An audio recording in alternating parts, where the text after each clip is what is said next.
Je pensais à l'instant qu'il y a 71 ans, un jeune homme de 24 ans était agenouillé au bord d'un étang boueux et priait.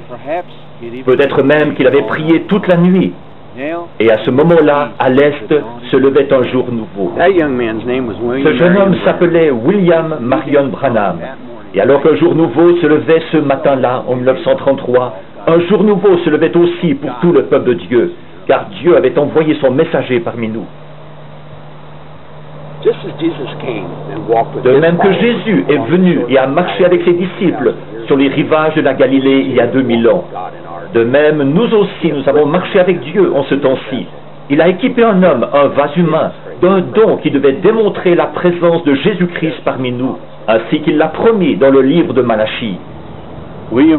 C'est principalement ici, à Jeffersonville, dans l'Indiana, cette petite ville au bord d'une rivière, que William Branham a vécu une vie tout empreinte de simplicité. Il a construit un modeste petit tabernacle dont il était le pasteur, faisant fi de la célébrité et de la fortune qu'aurait pu lui procurer facilement le ministère unique que Dieu lui avait donné. Mais son seul but dans la vie a été de prêcher et de vivre la parole de Jésus-Christ devant sa génération. Je m'appelle Joseph Branham et voici mon frère Billy Paul Branham. Aujourd'hui, nous aimerions vous inviter à parcourir avec nous la ville qui a vu les empreintes de pas de ce prophète. Un lieu où Dieu a marché de nouveau dans la chair humaine devant cette génération, dans un homme qui s'appelait William Branham.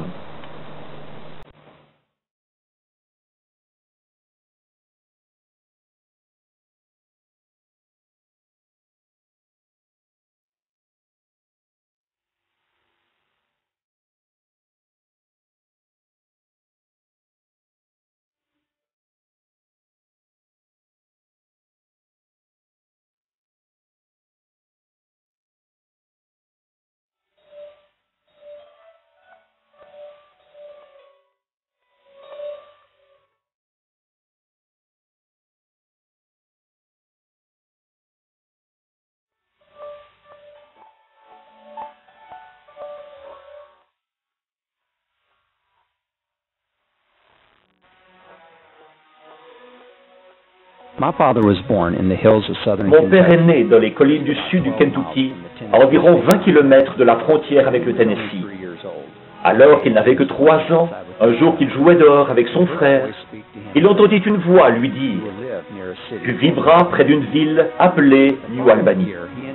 L'année suivante, sa famille et lui quittèrent le Kentucky et déménagèrent au nord à Jeffersonville dans l'Indiana, juste 5 km à l'est de New Albany. Ces deux villes sont situées sur la rive nord de la rivière Ohio, de part et d'autre d'un point de repère connu comme les chutes de l'Ohio. À une époque très reculée, les chutes peu profondes étaient un lieu de passage pour les troupeaux migrateurs se rendant vers les salons au Kentucky. Plus tard, alors que notre nation était jeune, les chutes constituèrent un sérieux obstacle pour la navigation des explorateurs et des colons qui voulaient suivre la rivière Ohio vers l'ouest. Finalement, ce lieu devint une halte pour les voyageurs. De nos jours, Jeffersonville, qui est située sur une langue de terre faisant saillie sur le cours de la rivière, juste au-dessus des chutes, est redevenue une halte pour les voyageurs venant du monde entier. Comme nous aujourd'hui, ils viennent visiter certains des endroits à l'intérieur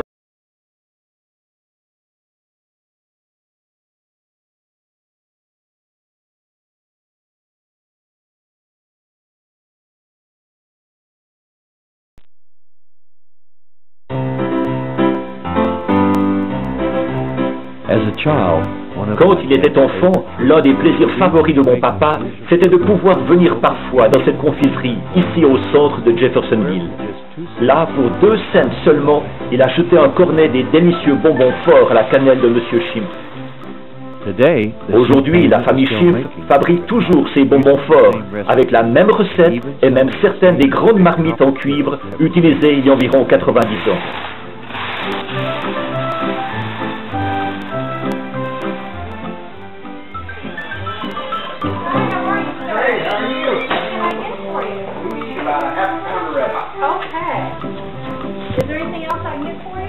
Des croyants du monde entier visitent cette petite confiserie dont papa parlait avec tant d'affection.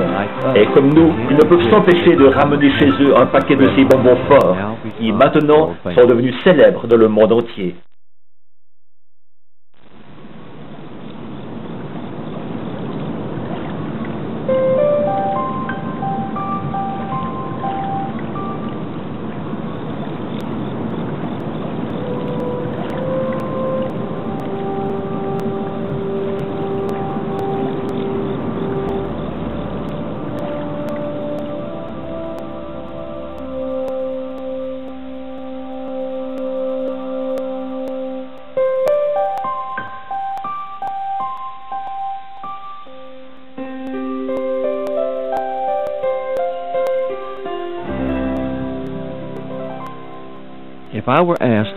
Si on me demandait de citer certains des événements les plus marquants de la vie de William Branham, je crois que l'événement prodigieux qui s'est produit à cet endroit précis arriverait certainement en tête de liste.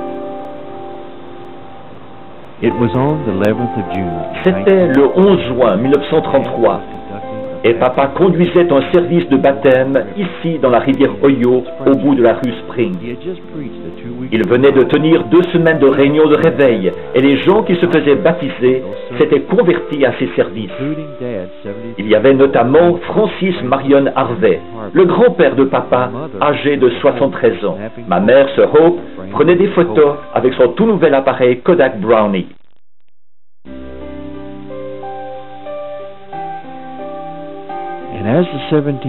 Alors que le 17e candidat au baptême s'avançait vers papa, il se tenait d'environ 90 cm d'eau, tout à coup une lumière ressemblant à une étoile apparut et resta suspendue au-dessus de l'endroit où il baptisait. L'eau se mit tout à coup à bouillonner sur une surface d'environ 4 mètres carrés. Et une voix dit, comme Jean-Baptiste fut envoyé comme précurseur de la première venue de Christ, tu seras le précurseur de sa seconde venue.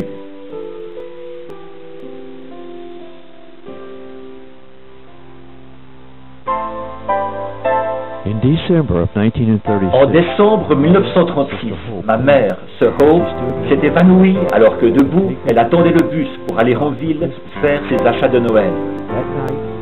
Ce soir-là, ici, dans cette maison, pendant qu'il priait, papa vit un voile noir descendre devant lui. Puis il vit les rues de Jeffersonville inondées. Et un ange mesura 6,70 mètres d'eau à l'angle de la rue Spring et de l'avenue Corte. 6 semaines plus tard, ce qui devint l'inondation record de 1937 recouvrit complètement la vallée de l'Ohio. À Jeffersonville, l'eau resta 23 jours au-dessus de la cote d'alerte d'inondation et, comme la vision l'avait montré, à l'angle de la rue Spring et de l'avenue Corte, l'eau atteignit une hauteur de 6,70 mètres.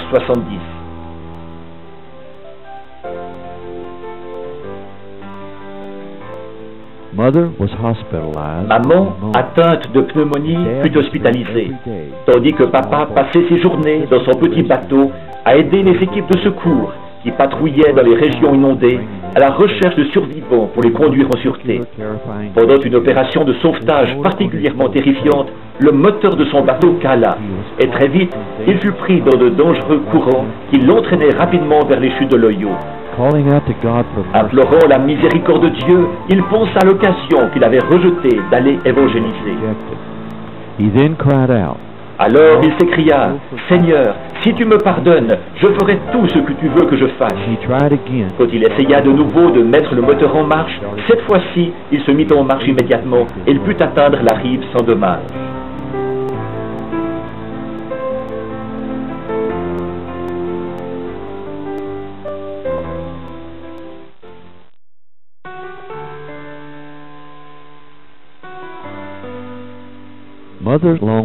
La longue pneumonie de maman avait sérieusement affaibli ses poumons et en quelques mois la tuberculose avait envahi son corps.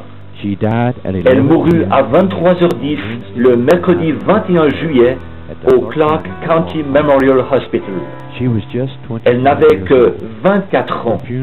Ses obsèques eurent lieu le samedi 24 juillet.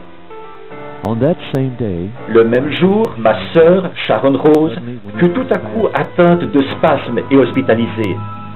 Papa se précipita à l'hôpital juste après les obsèques de maman. Mais, pendant qu'il priait pour Sharon, son bébé, de nouveau un voile noir sembla tomber devant ses yeux. Et le lundi 26 juillet, juste 5 jours après la mort de maman, Sharon Rose mourut de méningite tuberculeuse. Le lendemain, la tombe fut ouverte et le cercueil de Sharon Rose fut placé au-dessus de celui de maman. Elle aurait eu 9 mois ce jour-là.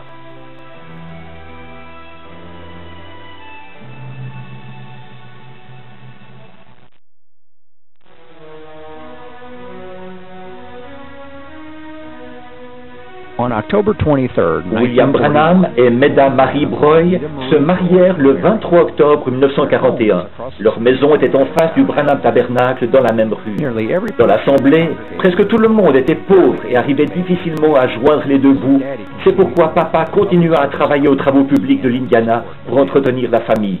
Il parcourait souvent une 50aine de kilomètres à pied par jour en patrouillant le long des lignes électriques à la recherche d'isolateurs défectueux. Un après-midi, au printemps 1946, un tourbillon projeta papa contre la façade de cette maison. Il dit à maman qu'il devait connaître une fois pour toutes la signification de ces événements étranges et que pour cette raison, il allait partir dans la forêt.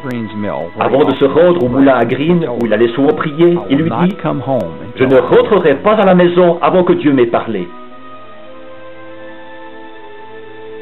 Il passa la nuit dans une toute petite cabane située dans le même coin qu'une caverne bien cachée qu'il avait découverte quand, garçon, il posait des collets et pêchait dans ce lieu sauvage pour aider à nourrir sa famille. Pendant que papa criait à Dieu, il était environ 11 heures du soir, un ange apparut dans la pièce.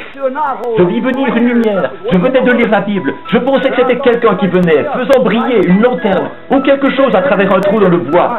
J'étais loin dans un endroit désert, je me suis dit quelqu'un arrive, la lumière était par terre, s'étendant de plus en plus, j'ai entendu quelqu'un marcher, c'était un homme, il était nu-pied, ses cheveux tombaient sur ses épaules, il portait une robe, et j'en mourus presque de peur. Il dit, n'aie pas peur, je suis envoyé de la présence du Seigneur Dieu pour te dire que ta vie étrange, n'essaie pas de te séparer de ces choses, c'est ton appel, et Dieu t'enverra dans différents endroits dans le monde entier pour prier pour les malades, et si tu peux amener les gens à croire, et que tu es sincère, rien ne tiendra devant la prière.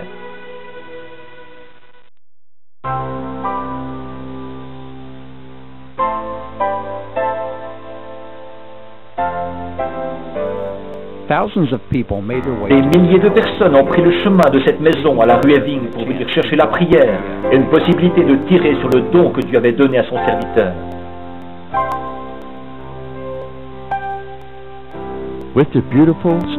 Avec ses belles pierres apparentes et ses volets verts foncés se détachant sur leurs vêtements extérieurs, cette maison d'environ 400 mètres carrés ressemblait à un palais pour maman et papa. Nous y avons emménagé le jour de leur 7e anniversaire de mariage, le 23 octobre 1948. C'est par ce portail arrondi en pierre que la mère opossum entra en 1955. En boitant, elle remonta l'allée, qui n'était pas goudronnée en ce temps-là, et se coucha devant la maison, attendant qu'on prie pour elle. Je vis ici avec ma famille depuis que maman est allée auprès du Seigneur en 1981.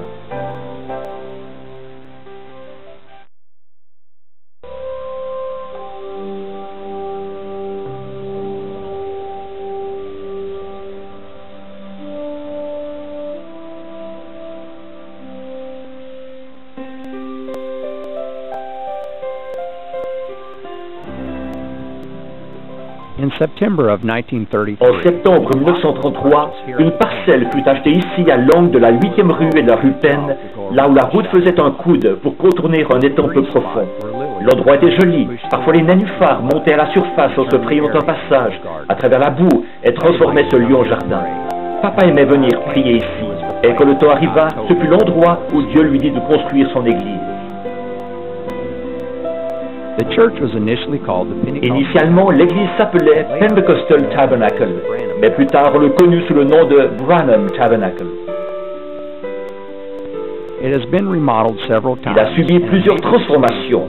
En 1963, il a été considérablement agrandi pour ajouter 150 sièges au sanctuaire. Cependant, la même cloche qui sonna ce certain dimanche matin il y a 71 ans, appelant les croyants à venir assister au service, sonne toujours fidèlement actuellement.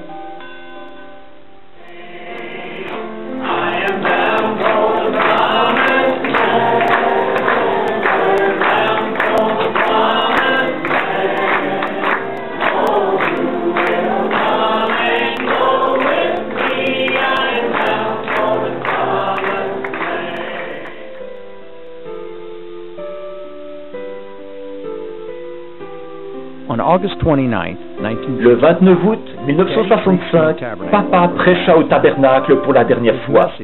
Son message s'intitulait « L'Éden de Satan ».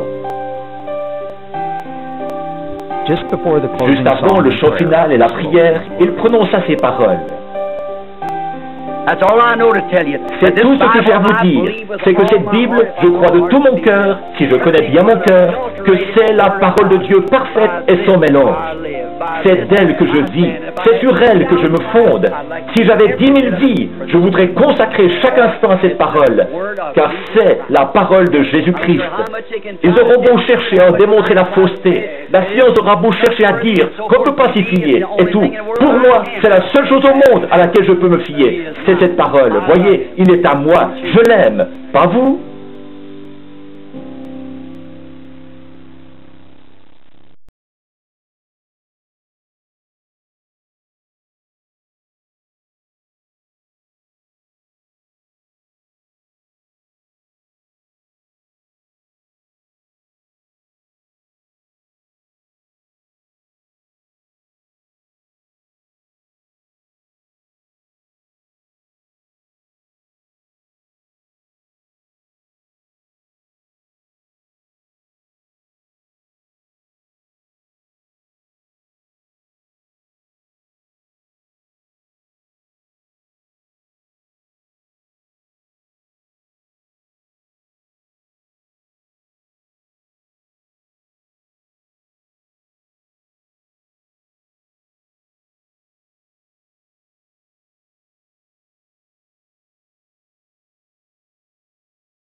Nous